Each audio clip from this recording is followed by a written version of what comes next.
இன்றைக்கான தேவனுடைய வார்த்தை விசுவாசம். எபிரேயர் 11ஆம் அதிகாரம் 8ஆம் வசனம் சொல்லுது, விசுவாசத்தினாலே ஆபிரகாம் தான் சுதந்திரமாக பெறப்போகிற இடத்திற்கு போகும்படி அழைக்கப்பட்ட போது கீழ்ப்படிந்து தான் போகின்ற இடம் இன்னதென்று அறியாமல் புறப்பட்டு போனான். வேதாகமத்திலேயே விசுவாசத்தின் தந்தை என்று அழைக்கப்படுகிறவர் இந்த ஆபிரகாமாக இருக்கிறார். அவர் ஏன் விசுவாசத்தின் தந்தை என்று அழைக்கப்படுகிறார் என்று சொல்லி இந்த வசனத்தில் அழகாக சொல்லப்பட்டிருக்கு. முதலாவது விஷயம், தேவன் அவருக்கு ஒரு விஷயம் சொல்லும்போது அதற்கு அவர் கீழ்ப்படுகிறார். எந்த விதமான ஒரு மறுமொழியும் சொல்லாமல் தேவன் சொல்லுகிறதை அப்படியே செய்கிறதை இந்த வசனத்தில் நாங்கள் காண்கிறோம். அதே போல தேவன் அவருடைய ஏகசுதனான ஈசாக்கை பலியிட சொல்லி சொல்லுகிற சந்தர்ப்பங்களிலும் கூட ஆபிரகாம் தேவனை நோக்கி எந்த விதமான ஒரு கேள்வியும் கேட்காமல் தேவன் சொன்னதை செய்வதற்காக தன்னுடைய மகனையும் கூட்டிக் கொண்டு பலியிடுகிறதற்கு செல்லுகிறார்.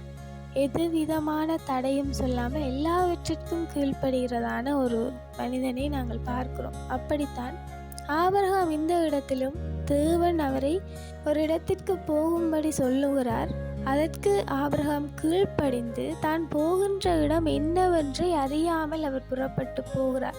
ஆபிரகாமுக்கு தேவன் வாக்குத்தத்தம் கொடுக்கிற சந்தர்ப்பங்களிலும் கூட அந்த வாக்குத்தத்தம் நிறைவேறுவதற்கான எந்த ஒரு வாய்ப்பும் அவரிடத்தில் இருக்கவில்லை. எந்த ஒரு சூழ்நிலைகளும் அங்கே இல்லை. ஆனால் தேவன் சொன்னால் அதை நிறைவேற்றி முடிக்க போதுமானவராக இருக்கிறார் என்று சொல்லி ஆபிரகாம் பரிபூரணமாக விசுவாசிக்கிறார்.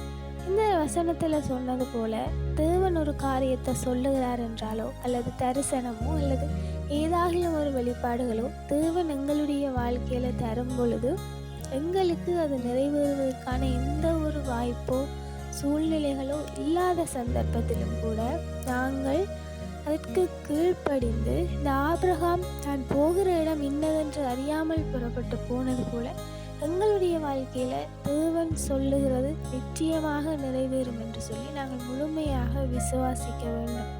இந்த இடத்துல ஆபிரகாம் தான் போகிற இடம் என்னதென்று அறியவில்லை. ஆனால் தேவன் சொன்னதற்கு மறுமொழி கூறாமல் அவர் புறப்பட்டு போகிறவராக இருக்கிறார். அப்படி எங்களுடைய வாழ்க்கையிலும் அப்படிப்பட்டதான ஒரு விசுவாசம் இருக்க வேண்டும். அவருடைய வார்த்தைகளுக்கு கீழ்ப்படிந்து சந்தர்ப்பங்கள் சூழ்நிலைகள் எதையும் பார்க்காமல் தேவனை மாத்திரம் பார்த்து அவரையே விசுவாசிக்கிறவர்களாக இருக்க வேண்டும். அப்படிப்பட்டதான விசுவாசங்களை தேவனும் கனப்படுத்துவார். Have a hopeful day.